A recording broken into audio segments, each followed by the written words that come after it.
Di demekî da kulpiraniya taxên parêzgeha Duhokê kêşeya kêmiya avê heye, boryeka avê 24 demjimêran li taxê diyarî Rojhilatê bajêrê Duhokê bi herver çî û ava wê çîte ser rêbarekî eşkero. û hindwelatî jî mifay boşîştina trombelên xwe jî dibînin û zarokan jî wekû melevangehekê lê kiriye. Zêdebarê ku tankerên avên ehlî û hikûmî berdam ava vê boriyê dibin.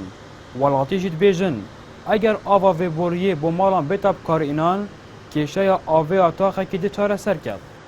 اكيد ابا چند اف اوفا وصايا وكري وچندين تاخت مال دهوك يعني بي اوفن انا هيك اف اوفا ديف چون بي بهتا كرن وبهتا گرتن گلا باشترا ويعني بترج 20 ساعات اف اوفا بلاش چيتن يعني زاروك خود هاوشنه يعني چه اودينينا ديف چون ديف نينا گلک تاختای نوکه به اوون اوف نینه بلا چورا سر کل ویبکن بلکو رکه که بو بنوا و اوف هبیتن یعنی چورا بهن حالا که بو ببینن او تاخت به اوف بلا و اوه بو بن آوازیده کو بچیتن بلاش بلا بو بن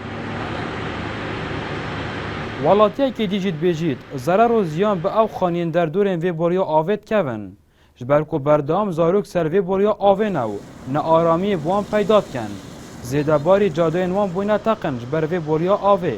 که همی زعجا خوش جید بینه ها چلی آوینه چلی زوستانه بیتا تاقن و یا دویجی بچیکا وی محله چه خوشی بخورینه بچیکا هندی تین خوب سر و برد کن و شوله که گله که بیایدیم اگه ویگا بکنه بوری مثلا بند بو وی حدیقه Zarokek jî dibêjît eger her cihên pewnîdar mifaj vê avê nebînin, av pêşenyaza dirûstkirina melevangehekê dikin ku mifaj ava vê boriya avê wergirin.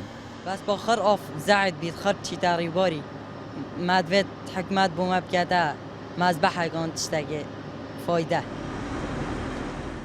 Rêveberê pişka sexbîrîkirina ava baroşkê jî aşkira kir ku jêderê vê boriya avê bîreka avê elvî taxî lê niha ev boriye ji jêr kontrola rêveberiya bajêrvaniya Rojhilat e û wan çi peywendî pêvenîne.